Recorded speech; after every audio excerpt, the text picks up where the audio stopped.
This is Anna.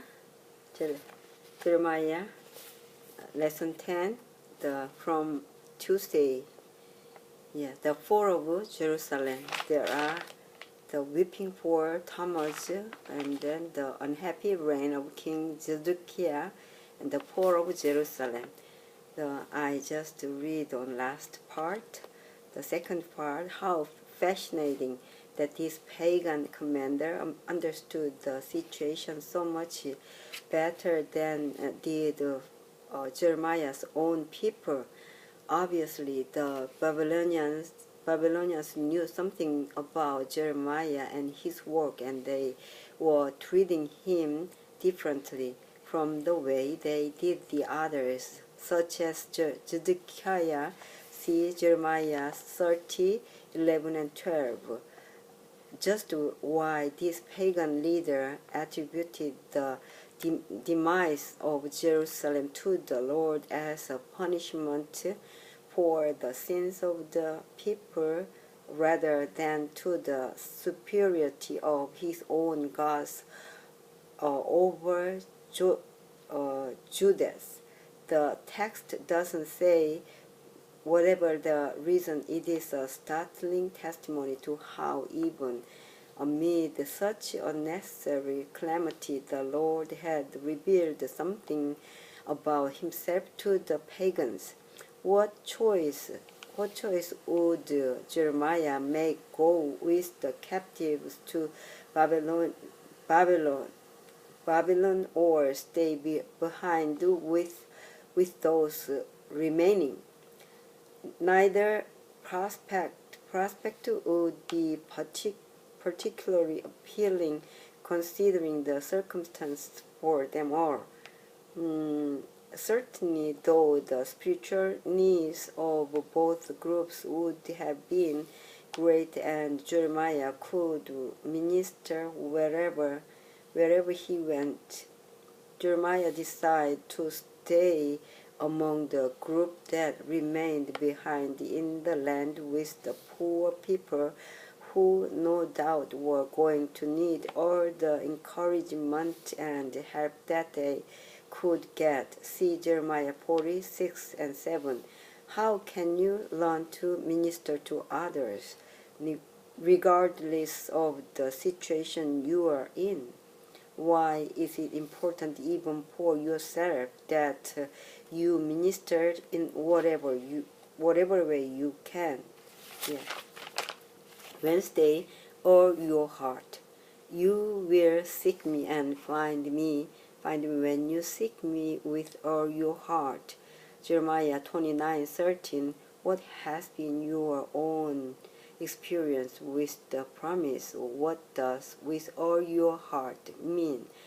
The Lord knows the beginning from the end, even while people in Jerusalem were still fighting the Babylonians, still hoping that the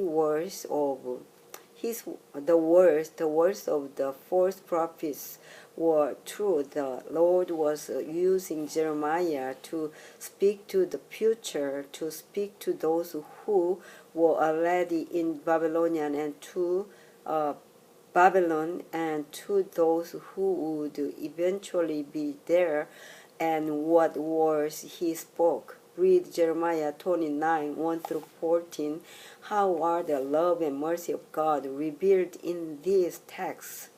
Here was a true message of grace, unlike the false message of grace that the people had heard from the prophets who told them that their exile would be over in short order, even just 2 years. That was not God's plan, and it was not going to happen. Instead, based on the clear teachings of Moses, they had to accept that this was their fate, at least for now. But just as Moses had said, if they repented, they would be restored to the land. Read Deuteronomy 30, 1 through 4, how do these texts reflect what Jeremiah said to the people? See also Deuteronomy 4:29. We have been given the prophetic gift in the wonderful ministry of Ellen G. White. How can we be sure that we don't show the same attitude toward her today that many, but also all, not all, had toward Jeremiah? And the 70 years Jeremiah's prophesies should have had a double, double, double effect on the thinking of the captives. On the one hand, they should not believe what the false prophets were saying, and on the other hand, they should not be dispirited. He asked his captive countrymen to pray for Babylon. This request might have surprised those who had been deported. What Jeremiah was asking from the captives was unheard of in the earlier history of Israel.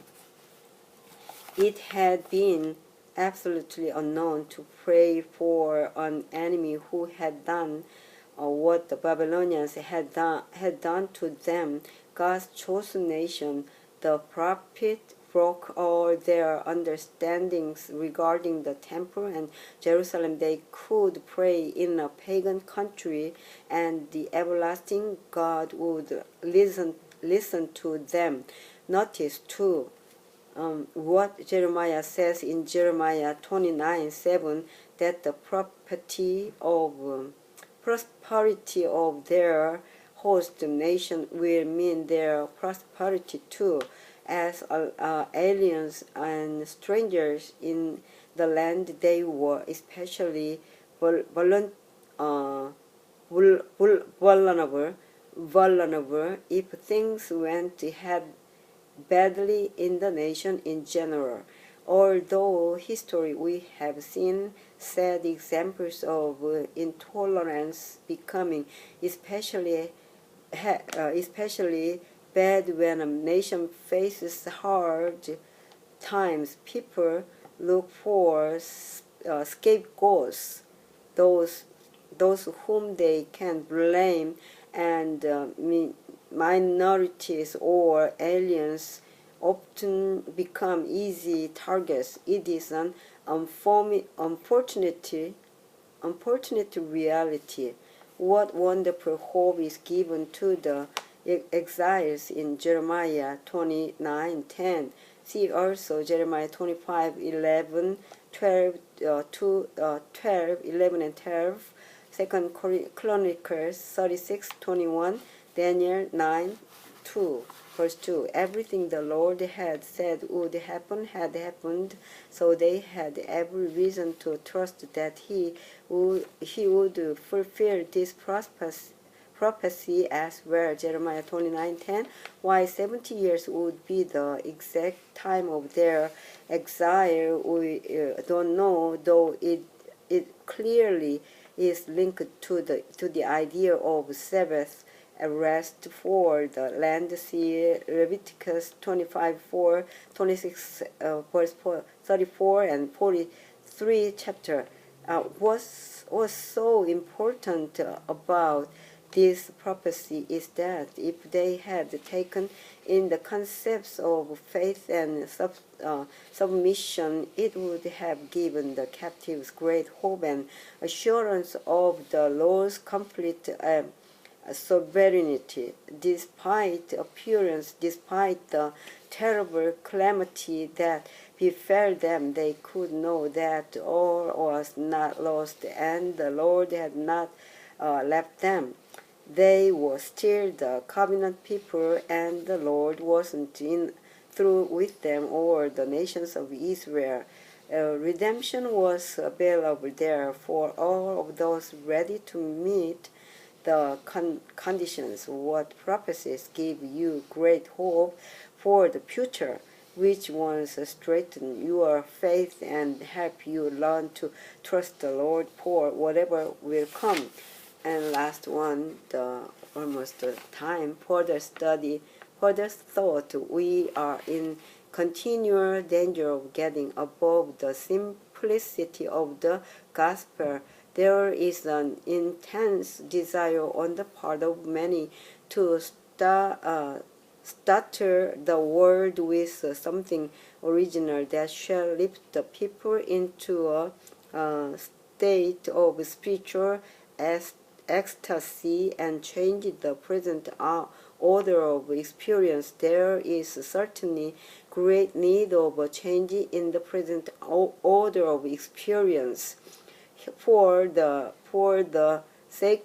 sacredness of present truth is not realized as it should be, but the change we need is a change of heart and can only be obtained by seeking God individually for His blessing, by pleading with Him for His power, by fervently praying that His grace may come upon us and that our characters may be transformed. This is the change we need today, and for the attainment of this experience, we should exercise persevering energy and manifest heartfelt earnestness. We should ask with true sincerity, what shall I do to be saved? We should know just what steps we are taking heavenward. Selected Messages, Book 1, page 187, 88. Discussion questions, yeah?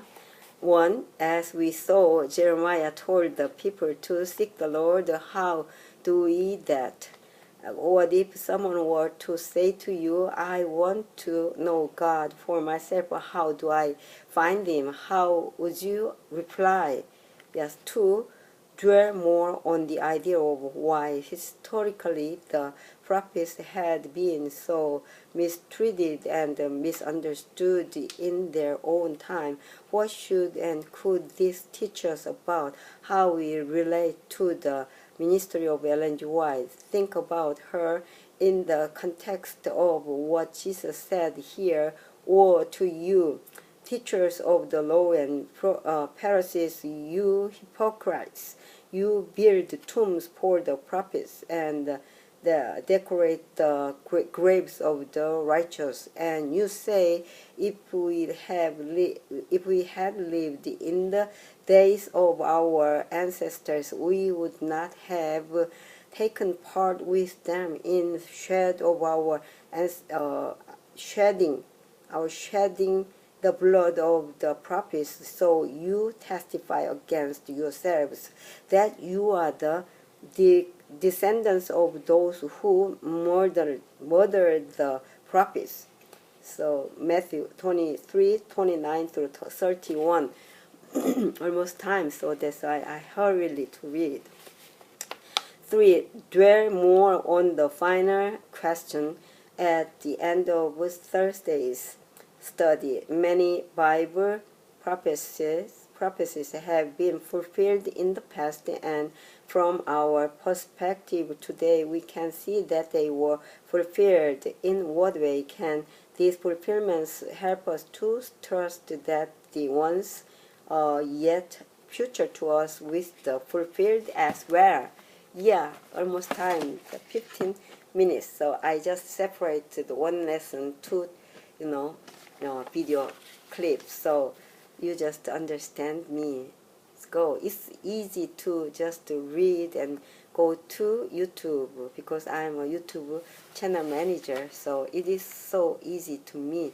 So next time I'm just reading about lesson 10. So you can follow me just lesson 10, Jeremiah lesson 10, and the Bible verse too. So it's more useful to me and to you. So this is day under the light, but I can guess reading without my glasses.